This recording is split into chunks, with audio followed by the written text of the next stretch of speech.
Muli po ay isang magandang araw mga kabagis. Ngayon po ay araw ng Biyernes. April 12. April 12. Ito po yung ating dating cellphone na ginagamit kong vlog. Ayan po mga kabagis. Oh.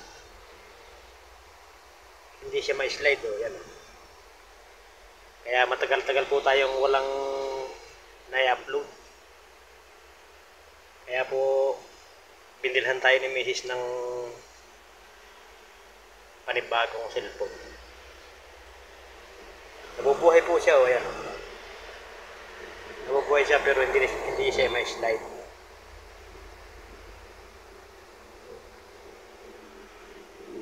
Si Mrs. nawa sa atin at wala na tayong upload. Kaya binilhan tayo ng panibagong cellphone na yan po. Yan ang inyong abang lingkod na Tenitox Moto. Shoutout po sa mga viewers. Salamat po sa inyong matigang panonood.